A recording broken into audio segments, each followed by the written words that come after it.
चलो करेंगे बंगाल की राजनीति से जुड़ी बड़ी खबर का, जहां पर 2 दिन के दौरे पर गृह मंत्री अमित शाह पश्चिम बंगाल पहुंच चुके हैं। 2 दिन 48 घंटे, यानी कि 48 घंटे बंगाल में ही अमित शाह रहने वाले हैं और यहां पर चुनावी तैयारियों का जायजा लेंगे। आपको बता दें कि कल देर रात करीब 1:30 बजे कोलकाता पहुंचे अमित शाह, जहां पर एयरपोर्ट पर उनका भव्य स्वागत किया गया है। अमित शाह आज मिदनापुर में एक जनसभा को भी संबोधित करने वाले हैं।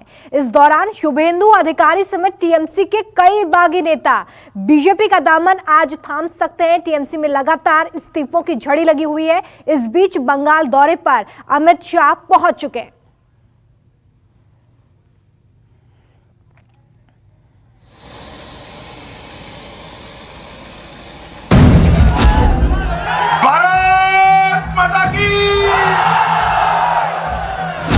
वही डायलॉग होगा कि अब तेरा क्या होगा रे।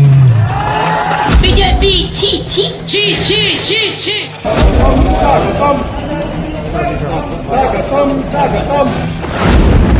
बंगाल में शाह का माइंड गेम, बिगड़ेगा टीएमसी का सियासी गेम। जय श्री राम, जय जय श्री राम, जय हिंद, जय बांग्ला।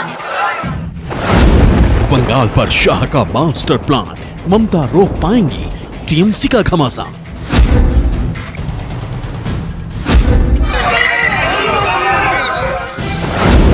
शाह की लेट नाइट मीटिंग, ममता का मैराथन मंथन। विजय उपाध्याय भी अगर पार्टी से निकल जाएगा तो टीएमसी पार्टी में कोई प्रभाव पड़ने वाला नहीं है। हाँ, कुछ लोग ज्वाइनिंग करेंगे, कल काफी बड़ी संख्या में लोग आ रहे हैं, ज्वाइन करेंगे। कोलकाता से शाह का चुनावी बिगुल, काली घाट से ममता की हुंकार। भारतीय जनता पार्टी के हाथ में बंगाल की कमान दे दो, 5 साल में हम सोनार बांग्ला बनाकर आपको दिखाएंगे। कौन से टकराएगा, चूर चूर हो जाएगा। क्या है शाह का 48 घंटे का बंगाल प्लान?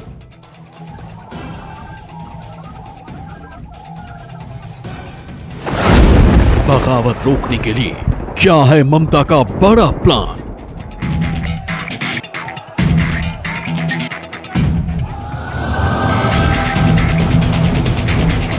दो 200 से ज्यादा सीटों का लक्ष्य लेकर चल रही बीजेपी अब मिशन मोड में आ गई है। गृह मंत्री अमित शाह ममता के गढ़ में पहुंचकर अब नई रणनीति बना रहे हैं। देर रात कोलकाता पहुंचकर वेस्टिन होटल में शाह लेट नाइट मीटिंग करेंगे और ममता को घेरने का घमासान और तेज हो जाएगा।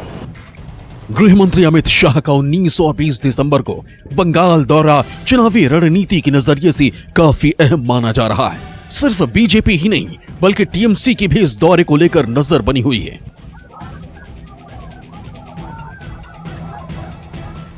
मुख्यमंत्री ममता बनर्जी ने शाह का बंगाल दौरा शुरू होने से ठीक पहले कोलकाता के कालीघाट में अपने आवास पर एक इमरजेंसी मीटिंग बुलाई। वहीं ममता की मीटिंग खत्म होने के बाद गृह मंत्री अमित शाह की कोलकाता में पार्टी नेताओं के साथ लेट नाइट तक बैठक की खबर है। इस बीच टीएमसी में बढ़ती बगावत और बागी नेताओं के खिलाफ पार्टी कार्यकर्ताओं की लड़ाई सड़कों पर नजर आने लगी है। वहीं सुप्रीम कोर्ट से ममता सरकार को झटका लगा है। बीजेपी नेताओं की याचिका पर सुप्रीम कोर्ट ने कह दिया है कि राज्य सरकार बदले की भावना से बीजेपी नेताओं पर झूठी एफआईआर ना करे। टीएमसी पार्टी के खिलाफ उनकी ही पार्टी में जो विद्रोह हो रहा है वो ममता जी के और अभिषेक जी के सत्ता के अहंकार के कारण हो रहा है। और जो सत्ता का अहंकार है उसको कोई भी उनकी पार्टी का सीनियर लीडर भी बर्दाश्त नहीं कर पा रहा है। जो तृणमूल के जन्म से लेकर ममता जी के साथ कंधे से कंधा मिलाकर काम कर रहे थे, वो सब लोग वर्तमान बुआ और भतीजे के सत्ता के अहंकार और भतीजे के द्वारा भाईपों के द्वारा किए जा रहे भ्रष्टाचार से नाराज हैं। और इसलिए टीएमसी में भी बहुत ज़बरदस्त विद्रोह आगे होने की और संभावना है। गृह मंत्री शाह का बंगाल दौरा, उससे पहले मुख्यमंत्री ममता की इमरजेंसी मीटिंग की सियासी मायने समझना जरूरी है। अमित शाह पार्टी नेताओं से मीटिंग, ममता बनर्जी पार्टी नेताओं के साथ चर्चा। अमित शाह 19-20 दिसंबर के दौरे पर चर्चा, ममता बनर्जी बगावत रोकने पर चर्चा। अमित शाह पूर्वी मिदनापुर में रैली, बोलपुर में रोड शो की रणनीति। ममता बनर्जी शाह के दौरे से पड़ने वाले असर को कम करने पर चर्चा। अमित शाह टीएमसी के असंतुष्टों को लेकर संभावित रणनीति। ममता बनर्जी असंतुष्ट नेताओं को लेकर बड़ी रणनीति। अमित शाह ममता सरकार के खिलाफ बड़े प्रचार अभियान की रणनीति। ममता बनर्जी बीजेपी के खिलाफ आक्रामक प्रचार अभियान पर चर्चा। अमित शाह हैं, मोदी जी हैं, उनका स्वागत है। जिसको आना है आए। लोकतंत्र में अधिकार है। सामने मई में 21 में इलेक्शन है। सपना देख सकते हैं। 16 का भी इलेक्शन आपने देखा था किस तरह से नाडा मोदी जी ने किया था और 212 सीट आके मुख्यमंत्री पश्चिम बंगाल की ममता बनर्जी बनी थी। गृह मंत्री शाह 19 और 20 दिसंबर को बंगाल दौरे पर रहेंगे। वो कम से कम 3 जिलों में जनसभाएं करेंगे। शुभेंदु अधिकारी का गढ़ पूर्वी मिदनापुर भी इसमें शामिल है। पश्चिम बंगाल के भारतीय जनता पार्टी के चुनावी अभियान को लेकर शाह की अहम रणनीति पर सबकी नजरें हैं। 2 दिन के बंगाल दौरे पर शाह की मौजूदगी में शुभेंदु अधिकारी भारतीय जनता पार्टी में शामिल हो सकते हैं। इसके अलावा किसान रैली, किसान के घर लंच और रोड शो भी करेंगे। यानी हर मोर्चे पे वो टीएमसी और ममता सरकार को चुनावी मोर्चे पर चुनौती देने का पूरा प्लान तैयार कर चुके हैं। पूर्वी मिदनापुर ही वो जगह है जहां नंदीग्राम है और वहां से शुभेंदु अधिकारी विधायक चुने गए थे। माता जिंदाबाद। नंदीग्राम आंदोलन ही ममता बनर्जी को सरकार में लाने की सबसे बड़ी बुनियाद माना जाता है और उस बुनियाद को शुभेंदु अधिकारी ने मजदूरों और किसानों के साथ मिलकर तैयार किया था। अब शाह का वहां जाकर रैली करना और किसानों के साथ लंच करके उनके बीच पार्टी की पैठ बढ़ाने के प्लान से टीएमसी में बेचैनी है। शुभेंदु अधिकारी के गढ़ पूर्व मेदिनीपुर में शाह के किसान रैली का एक खास मकसद है। यह सिर्फ शुभेंदु को भाजपा में शामिल कराने का एक मौका नहीं, बल्कि अधिकारी परिवार के प्रभाव वाले तमाम 65 विधानसभा सीटों तक एक खास संदेश पहुंचाने की कोशिश है। हाल ही में ममता बनर्जी ने शुभेंदु अधिकारी पर दबाव बनाने के लिए पूर्व मेदिनीपुर में एक रैली की थी। अब शाह की रैली ममता बनर्जी पर दबाव बनाने के लिए है। शाह के दौरे को लेकर बीजेपी की ओर से यह दावा किया जा रहा है कि 19 और 20 दिसंबर को 2 दिन में टीएमसी में बड़े पैमाने पर इस्तीफे हो सकते हैं। इसलिए टीएमसी भी शाह के दौरे से होने वाले संभावित नुकसान को लेकर रणनीति बनाने में जुटी। अमित शाह के बंगाल दौरे को लेकर सीआरपीएफ के डीजी ने पश्चिम बंगाल के डीजीपी को चिट्ठी लिखी है। गृह मंत्री की सुरक्षा के पुख्ता इंतजामों को लेकर समुचित व्यवस्था करने के निर्देश हैं, क्योंकि बीजेपी अध्यक्ष नड्डा और बंगाल के प्रभारी कैलाश विजयवर्गीय पर हुए हमले के बाद ही शाह ने आनन फानन में बंगाल दौरे की रणनीति बनाई थी। क्या शुभेंदु अधिकारी सहित कई बड़े नेता ज्वाइन कर सकते हैं टीएमसी पार्टी छोड़ के बीजेपी में? हो सकता है, अभी हमारे पास जानकारी पूरी नहीं आई है, पर हाँ कुछ लोग ज्वाइनिंग करेंगे। कल काफ़ी बड़ी संख्या में लोग आ रहे हैं, ज्वाइन करेंगे। राज्य सरकार के अधिकारियों के लिए राज्य जिम्मेदार है, मुख्यमंत्री जिम्मेदार है, पर केंद्र सरकार के जो अधिकारी हैं, जो भारत शासन की सेवा के अधिकारी हैं, उनके खिलाफ इस प्रकार राजहट करना, स्त्रीहट करना, मैं समझता हूँ उससे जगहसाई हो रही है उनकी। फिलहाल पूर्वी मिदनापुर और बीरभूम में गृह मंत्री शाह की रैलियां और रोड शो को पूरे राज्य में असरदार बनाने के लिए बीजेपी तैयारियों में जुटी है। वहीं ममता बनर्जी शाह के दाव को बेअसर करने की तैयारियां कर रही हैं। ममता बनर्जी की रणनीति ये है कि वो इस बार बंगाल में अमित शाह के मास्टर प्लान से पहले अपनी पार्टी को एकजुट करने की जो कोशिश है उसे अंजाम दे सके, क्योंकि शुभेंदु अधिकारी के इस्तीफे के बाद से टीएमसी में एक के बाद ब्लॉक से लेकर विधायक तक की जो इस्तीफा है वो उसका दौरा जारी है। ममता को लगता है इन 49 घंटे की मिशन बंगाल का जो दौरा है उसे अमित शाह उनकी पार्टी को काफ़ी नुकसान पहुंचा सकता है, तो इसे ममता की डैमेज कंट्रोल की कोशिश मानी जा रही है। शाह के दौरे से पहले बंगाल में सियासी हलचल बढ़ी हुई है। चुनाव आयोग की टीम, टीएमसी के बागी और बीजेपी सब अपने अपने मिशन को अंजाम तक पहुंचाने में जुटे हैं। तो हमसे टकराएगा, चूर चूर हो जाएगा। मनोज पांडे के साथ अमित कुमार, न्यूज़ 24 कोलकाता। चलिए सीधा हम रुख कर रहे हैं अमित कुमार का। अमित कुमार हमारे सहयोगी जुड़ चुके हैं। अमित, आज 2 दिवसीय दौरे पर अमित शाह शुरू करेंगे इस लड़ाई को, जो कि बंगाल में होने वाली है। चुनावी लड़ाई से जरूर हम कह सकते हैं। कितनी महत्वपूर्ण भूमिका शाह की होने वाली है बंगाल के चुनावी रण में?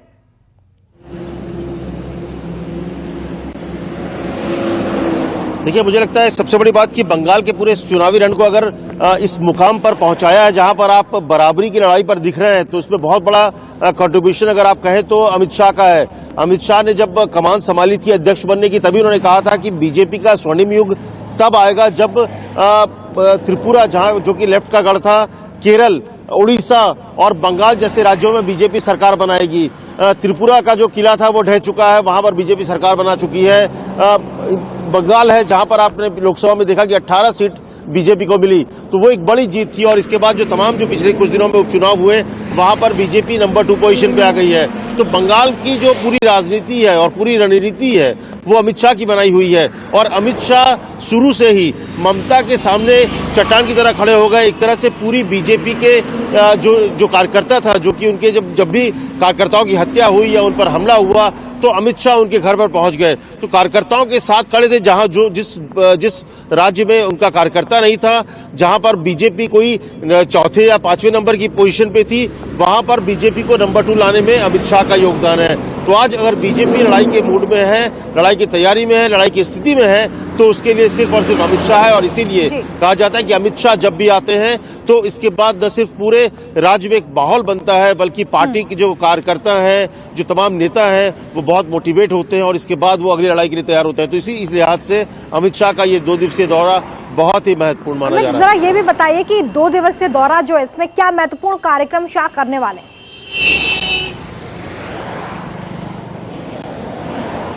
देखिए, आज सबसे बड़ी चीज अगर आप कहें तो पूर्वी मिदनापुर, जो कि एक तरह से टीएमसी का गढ़ रहा है, जहां पर शुभेंदु अधिकारी, जिनके पिता, उनका छोटा भाई दोनों टीएमसी के सांसद हैं, जहां से तो वो शुभेंदु अधिकारी बीजेपी ज्वाइन करेंगे। ये आप कह सकते हैं कि बहुत बड़ा झटका होगा ममता बनर्जी के लिए, क्योंकि शुभेंदु अधिकारी एक वक्त था जब उनके प्रमुख रणनीतिकार माने जाते थे, नंबर 2 की हैसियत थी पूरे टीएमसी में। तो शुभेंदु अधिकारी अगर छोड़कर बीजेपी ज्वाइन करे तो इस पूरे इलाके में जो करीब 3-4 जो जिला है आसपास का, वहां पर उनकी पकड़ है। तो वहां पर आप कह सकते हैं कि एक तरह से टीएमसी वहां पे बहुत बड़ा लूज हुआ टीएमसी के लिए। दूसरी बात, आज कल बोलपुर है, बोलपुर में रोड शो करेंगे। बोलपुर में भी अगर आप बात करें तो बोलपुर का जो पूरा इलाका है वहाँ, वो भी एक तरह का टीएमसी गढ़ है। तो वहां पर भी अगर आप टीएमसी गढ़ में जाके अमित शाह रोड शो करेंगे। 10 दिन पहले ही जेपी नड्डा के काफिले पर हमला हुआ था, तो एक तरह की आप कह सकते हैं कि जवाब भी होगा कि जेपी नड्डा के काफिले पर हमला हुआ, पार्टी के कुछ बड़े नेता को चोट भी लगी, लेकिन इसके बावजूद रोड शो करके अमित शाह ये बताएंगे कि इस तरह के हमलों से बीजेपी डरती नहीं है, बीजेपी डरने वाली नहीं है, और मजबूती के साथ सड़क पर उतरेगी। करीब 1 घंटे से ज्यादा का उनका रोड शो होने वाला है उस बोलपुर में कल शाम के समय में। इसके बाद वो एक प्रेस कॉन्फ्रेंस करेंगे और इसके बाद फिर वो दिल्ली के लिए रवाना हो जाएंगे। चलिए, तो एक तरीके का शक्ति प्रदर्शन होगा, क्योंकि 10 दिन पहले जेपी नड्डा के काफिले पर हमला हुआ था और 10 दिन बाद बंगाल दौरे पर, 2 दिवसीय दौरे पर अमित शाह पहुंच रहे हैं। अमित मेरे साथ बने रहेंगे। देखिए, बंगाल की चुनावी लड़ाई का पूरा फोकस फिलहाल गृह मंत्री अमित शाह वर्सेस ममता बनर्जी नजर आ रहा है। इस राजनीतिक भिड़ंत की कुछ बड़ी वजह हम आपको दिखाते हैं। अमित शाह 200+ सीटें जीतने वाले प्लान पर अमल करेंगे, तो वहीं ममता बनर्जी संगठन को चुनाव के लिए मजबूत करने पर जोर देते हुए नजर आएंगे। दूसरी बड़ी वजह देखिए, अमित शाह शुभेंदु समेत टीएमसी के बड़े बागी नेताओं पर फोकस होगा, तो वहीं ममता बनर्जी पार्टी में बगावत को रोकने के लिए प्लानिंग में जुटी हुई हैं। कल भी उन्होंने एक इमरजेंसी बैठक की है, जिसमें कैसे बागियों को जाने से रोका जा सके, इस पर विचार हो रहा है। अमित शाह टीएमसी के नेताओं और वोट बैंक को तोड़ने का मिशन अंजाम तक पहुंचाने की कोशिश करेंगे, क्योंकि कोशिश बीजेपी की यही है कि इस बार विधानसभा चुनाव में अच्छा प्रदर्शन करे। तो वहीं ममता बनर्जी अपने नेताओं और वोट बैंक को बचाने की मुहिम में इस वक्त जुटी हुई नजर आ रहे हैं। अमित शाह बागियों के जरिए टीएमसी को बड़ा नुकसान पहुंचाना चाहते हैं और इसलिए लगातार रणनीति तैयार की जा रही है। तो वहीं इसके जवाब में ममता बनर्जी बागी नेताओं के क्षेत्र में डैमेज कंट्रोल की रणनीति पर काम कर रही हैं कि किस तरीके से इन नेताओं को जाने से रोका जा सके, क्योंकि जाहिर तौर पर इन नेताओं के जाने से टीएमसी को बड़ा नुकसान विधानसभा चुनाव में हो सकता है। अमित शाह की तरफ से गृह मंत्रालय के जरिए ममता सरकार पर दबाव की राजनीति इस वक्त हो रही है, रणनीति इसके लिए नजर आ रही है। तो वहीं ममता बनर्जी गृह मंत्रालय से टकराव की रणनीति पर कायम है। इससे पहले हमने देखा कि किस तरीके से जेपी नड्डा के काफिले पर जो हमला हुआ उसको लेकर केंद्र ने मोर्चा संभाला था और सख्ती दिखाई थी। अमित शाह कानून व्यवस्था के नाम पर ममता सरकार की घेराबंदी कर रहे हैं, लगातार हमले हो रहे हैं। तो वहीं ममता बनर्जी शाह और बीजेपी पर कानून व्यवस्था को बिगाड़ने का आरोप लगा रही हैं। वो ये कह रही हैं कि लगातार केंद्र की तरफ से हस्तक्षेप हो रहा है, जिसकी वजह से कानून व्यवस्था राज्य में सुचारू रूप से नहीं चल पा रही है। अमित शाह अपने बंगाल दौरे में हिंदुत्व और केंद्र की योजनाओं का प्रचार करते नजर आएंगे, लोगों को ये बताएंगे कि केंद्र ने कौन सी योजनाएं उन तक पहुंचाई हैं। तो वही ममता बनर्जी कोशिश ये करेंगी कि सेक्युलर सियासत कर सकें, राज्य के 10 साल के कामकाज का लेखा जोखा वो जनता के सामने रखें और ये बताएं कि 10 सालों में उन्होंने राज्य के लिए क्या कुछ किया है। गृह मंत्री अमित शाह टीएमसी से अलग हुए, ममता के करीबी रह चुके शुभेंदु अधिकारी के गढ़ मिदनापुर में न सिर्फ रैली करेंगे बल्कि किसान के घर में भोजन भी करेंगे। इसके अलावा वो 2 दिनों तक मिदनापुर से बीरभूम तक ममता के सबसे मजबूत राजनीतिक क्षेत्र में रैलियां और रोड शो भी करने वाले हैं। देखिए उस किसान का घर जहां पर शाह भोजन करेंगे, उनके दौरे का पूरा रोड मैप हम आपके सामने रख रहे हैं।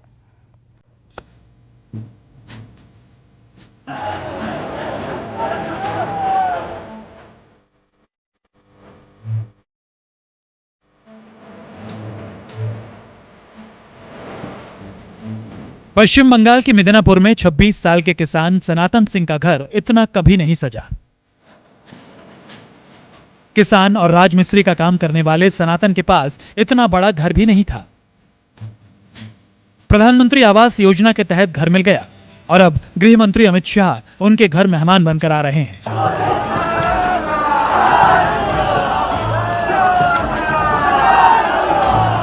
घर के देहरी से लेकर दीवारें तक सबका रंग रोगन हो रहा है।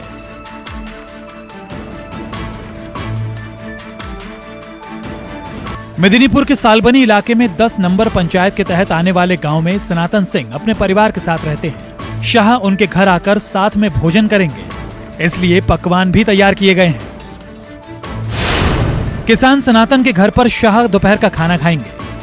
दाल, भात, रोटी, करेला, भिंडी, गोभी, दही, पापड़ और मिठाई की तैयारी है। शाह केले के पत्ते पर किसान के घर भोजन करेंगे। सनातन की पत्नी सरस्वती और मां यमुना खाना तैयार करेंगी। सनातन के पास 3 बीघा जमीन है, राजमिस्त्री का भी काम करते हैं। पहले कच्चा घर था, अब पीएम आवास योजना में पक्का मकान मिला। गृह मंत्री का किसान के घर भोजन करने का कार्यक्रम एक खास रणनीति है। अमित शाह अपने 2 दिन के बंगाल दौरे में हर वर्ग को प्रभावित करने की कोशिश करेंगे।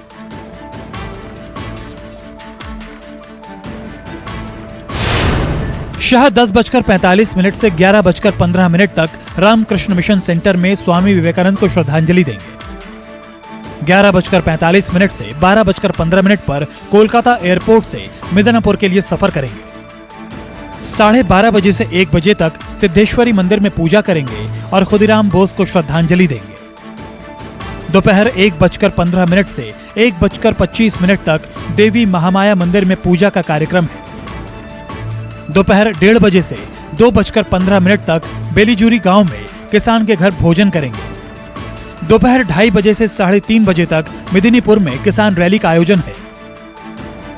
शाम 6:15 बजे कोलकाता एयरपोर्ट से अमित शाह रवाना होंगे। 20 दिसंबर को सुबह 10:20 पर शाह कोलकाता एयरपोर्ट से विश्व भारती एयरपोर्ट के लिए रवाना होंगे। सुबह 11 बजे से 12:40 पर विश्व भारती यूनिवर्सिटी में शाह का कार्यक्रम है। दोपहर 12:55 से 1:45 तक बाउल सिंगर के घर शाह भोजन करेंगे। दोपहर 2 बजे से शाम 4 बजे तक हनुमान मंदिर से बोलपुर चौराहे तक अमित शाह का रोड शो है। शाम 4:45 से शाम 5:45 तक अमित शाह प्रेस कॉन्फ्रेंस करेंगे। शाम 5:45 से शाम 7:45 तक कैमिला रिजॉर्ट से दुर्गापुर के लिए रवाना होंगे।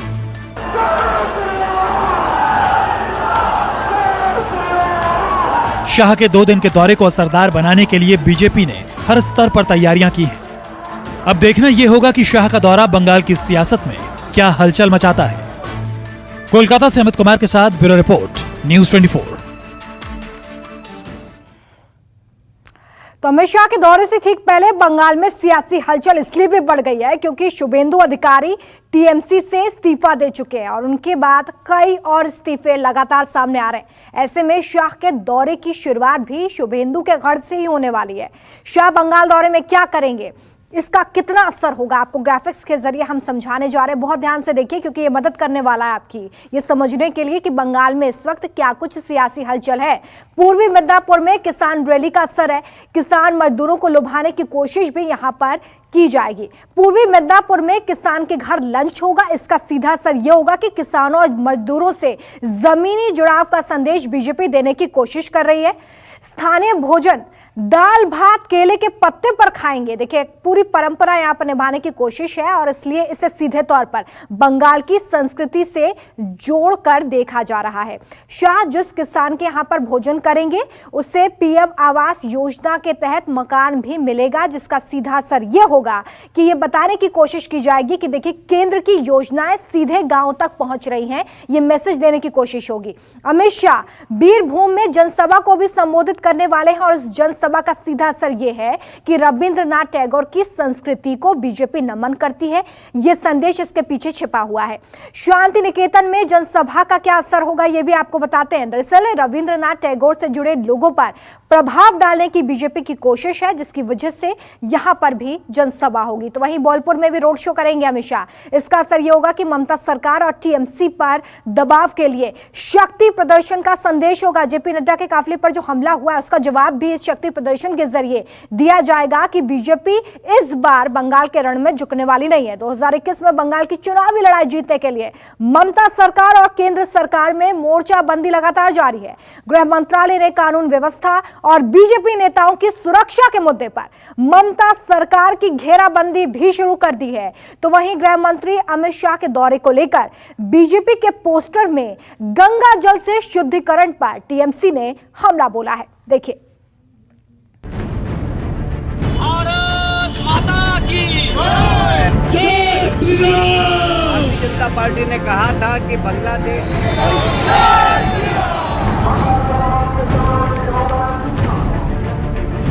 बंगाल में बीजेपी और टीएमसी की चुनावी लड़ाई अब सड़कों से लेकर सुप्रीम कोर्ट तक पहुंच गई है। बंगाल के सड़कों पर बीजेपी नेताओं पर होने वाले हमलों से लेकर बयानों और विवादों से जुड़ी कई तस्वीरें सामने आई हैं। गृह मंत्रालय ने ममता सरकार से उन 3 आईपीएस अफसरों को दिल्ली भेजकर नई नियुक्ति पर ज्वाइनिंग के लिए एक बार फिर चिट्ठी लिखी है। ये तीनों अफसर बीजेपी अध्यक्ष नड्डा की सुरक्षा में तैनात थे। वहीं गृह मंत्रालय ने बंगाल के डीजीपी और मुख्य सचिव को दिल्ली रिपोर्ट करने के लिए भी चिट्ठी लिखी है। इस बीच सुप्रीम कोर्ट ने ममता सरकार को फटकार लगाई। बैरकपुर से बीजेपी सांसद अर्जुन सिंह पर टीएमसी छोड़ने के बाद से 64 केस दर्ज करने के मामले में कहा है कि झूठी रिपोर्ट न लिखी जाए। वहीं बीरभूम में शाह के पोस्टर में रविंद्रनाथ टैगोर की तस्वीर नीचे की ओर लगाने पर टीएमसी ने हमला बोला है और शांति निकेतन में शाह के पहुंचने से पहले उसे गंगा जल से धोने पर भी विवाद शुरू हो गया। अमित शाह के दौरे को लेकर टीएमसी में खलबली तो मची ही हुई है, तो दूसरी तरफ सुप्रीम कोर्ट ने भी ममता बनर्जी को झटका दे दिया है। बीजेपी नेताओं की याचिका पर सुप्रीम कोर्ट ने ममता बनर्जी को कहा है कि राजनीतिक भावनाओं से बीजेपी नेताओं के खिलाफ जो एफआईआर किए जा रहे हैं उस पर रोक लगाई जाए। न चाहते हुए भी एक तरफ चुनाव आयोग का बंगाल दौरा, तो दूसरी तरफ सुप्रीम कोर्ट से ममता को झटका। चुनाव से ठीक पहले ममता के लिए ये 2 बड़ी मुश्किलें आ गई है। बीरभूम में शाह के पोस्टर पर विवाद। एक तरफ बीजेपी कई मोर्चों पर ममता सरकार से टकरा रही है, तो वहीं दूसरी ओर शाह के बंगाल दौरे को लेकर पार्टी ने कुछ खास तैयारियां की हैं। लेकिन बीरभूम में जो हो रहा है उससे जनभावनाएं आहत हो सकती हैं। 20 दिसंबर को गृह मंत्री शाह का बीरभूम में दौरा है, इसलिए सड़कों पर उनके स्वागत में कुछ पोस्टर्स लगाए गए हैं। हालांकि इसमें गुरु रविंद्रनाथ टैगोर की तस्वीर नीचे और शाह की तस्वीर सबसे ऊपर लगी है। इसे लेकर स्थानीय लोगों ने विरोध जताया है। সংস্থার সঙ্গে এই কদিন আগে এখানে নাকি প্রতীকী পৌষ মেলা হবে, তৃণমূল সমর্থিত কোনো এক সংস্থা, তার সঙ্গে এর নামের খুব মিল। बोलपुर में सभा स्थल के शुद्धिकरण पर विवाद। रविंद्रनाथ टैगोर के पोस्टर के अलावा बीरभूम के बोलपुर में शांति निकेतन में शाह के सभा स्थल को लेकर विवाद सामने आया है। बीजेपी के सचिव अनुपम हाजरा ने शाह के सभा स्थल को गंगा जल से धुलवाया। पार्टी ने इसे शुद्धिकरण बताते हुए कहा कि टीएमसी ने इस जगह पर कई कार्यक्रम किए जिससे ये जगह अपवित्र हो गई है। बंगाल में शाह के दौरे से पहले ममता सरकार के खिलाफ बीजेपी ने मोर्चेबंदी तेज कर दी है। बंगाल में ममता सरकार के 3 तरफ से घेराबंदी चल रही है। बीजेपी नेताओं की सुरक्षा के मुद्दे पर गृह मंत्रालय ने टकराव जारी है। दूसरी ओर राज्यपाल ने ममता सरकार को पुलिस प्रशासन पर राजनीतिक न करने की हिदायत दी है। और तीसरी घेराबंदी यह है कि टीएमसी के खिलाफ उनके अपने ही नेताओं ने सीधे ममता पर हमला बोलना जारी रखा है। गृह मंत्रालय से लेकर संगठन तक जिस तरह बीजेपी और शाह ने मिशन शुरू किया है, उसके जवाब में टीएमसी और ममता सरकार को संगठन से लेकर चुनावी प्लान तक सब कुछ बीजेपी के दाव को ध्यान में रखकर करना होगा, क्योंकि मौजूदा तस्वीर यही बता रही है कि भले ही बंगाल में बीजेपी के पास विधानसभा सीटें ज्यादा नहीं, लेकिन अब असली टक्कर टीएमसी और बीजेपी में ही होगी। दिल्ली से प्रभाकर मिश्रा के साथ बीरभूम से अमरदीप पासवान के साथ ब्यूरो रिपोर्ट, न्यूज़ 24। तो अब देखना यही होगा कि टीएमसी इन चुनौतियों से आखिर कैसे पार पाती है। नमस्कार, मैं हूं मानक गुप्ता। अगर आपको हमारा ये वीडियो पसंद आया हो तो इसे लाइक और शेयर जरूर करें, और हाँ, हमें सब्सक्राइब और फॉलो करना ना भूलें ताकि आप देश और दुनिया की कोई खबर मिस ना करें। तो जुड़े रहिए हमारे साथ और देखते रहिए न्यूज़ 24।